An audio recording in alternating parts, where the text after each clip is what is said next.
जाट महासभा का खुलकर खास तौर पर समाजवादी पार्टी के खिलाफ विरोध। हालांकि हमारे साथ बैठे हुए हैं रोहित जाखड़, उनके उपाध्यक्ष, और उनका ये कहना है कि गठबंधन के साथ हैं, हम जयंत चौधरी को मजबूत करेंगे। लेकिन धर्मवीर चौधरी जी, इसका मतलब यह है कि वो गठबंधन के साथ ही टिके रहेंगे, सुधांशु जी के साथ साथ आपकी पार्टी भी इस ठंड में अकेली पड़ी रहेगी पश्चिमी यूपी में? नहीं अंजना जी, सुनिए मेरी बात। आपने मुझे जरा लास्ट में टाइम दिया है।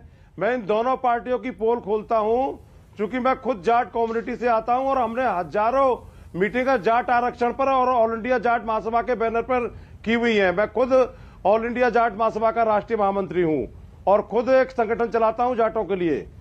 अंजना जी, ये बहुत बड़े जालसाज है सुधांशु त्रिवेदी जी। जब ये हरियाणा में घुसते हैं तो वहां जाटों के खिलाफ 35 का नारा देते हैं, और जब ये हरियाणा से उत्तर प्रदेश में घुसते हैं तो कैराना के दंगे को जाट और मुसलमान का दंगा बताते हैं।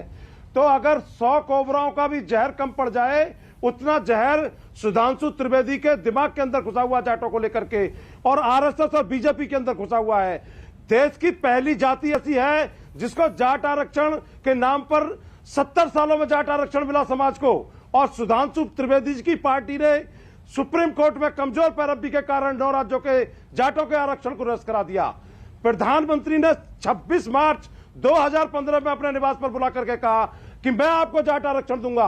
अमित शाह इनके तत्कालीन अध्यक्ष हैं, उन्होंने कहा कि हम आरक्षण लागू करेंगे, लेकिन इन्होंने कोरा समाज के सामने झूठ परोसा।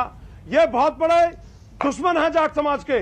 और सुधांशु त्रिवेदी जी ने एक बार कहा था कि हमने जाटों की चौधराहट खत्म कर दी, पश्चिमी उत्तर प्रदेश से लेकर के हरियाणा तक। तो इनकी औकात तो उत्तर प्रदेश के साथ साथ हरियाणा के जाटों ने बता दिया था कि आपकी हैसियत क्या है। जिन जाटों के सामने आप जो है अपनी सेकी बखार रहे थे, वही देवीलाल के वंशजों के सामने, सर छोटू राम के वंशजों के सामने आपने अपनी पगड़ी को रखा और आपकी सरकार चलवा रहे हैं। अब मैं आता हूं अंजना जी उत्तर प्रदेश के इस ठग महाबंधन पर। यह जो समाजवादी पार्टी है, यह उत्तर प्रदेश की परंपरागत जाटों की दुश्मन पार्टी है।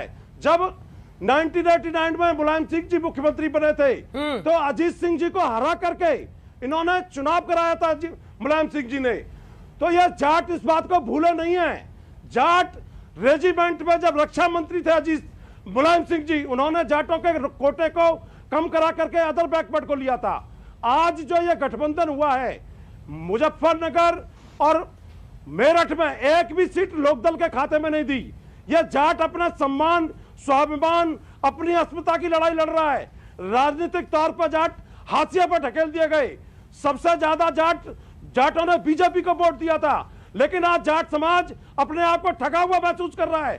इसीलिए आज राकेश टिकैत जी का भी स्टेटमेंट आया कि हम ना गठबंधन को सपोर्ट करेंगे ना बीजेपी को सपोर्ट करेंगे। ठीक है। और उन्होंने खुले दिल से आदरणीय बहन कुमारी मायावती जी का समर्थन किया है। हमने 2007 से 12 में जाटों के, किसानों के गन्ने के मूल्य को बढ़ा करके 125 रुपए से 250 रुपए करने का काम किया था। धर्मवीर जी, 17,000।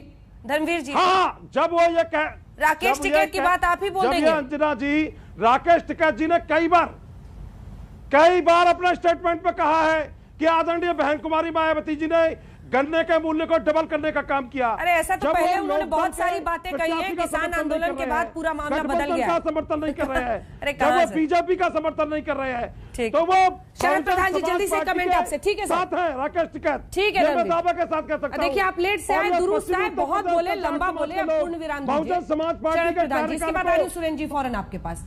और सुधांशु जी, आप तैयार रखिएगा, आपका एक पुराना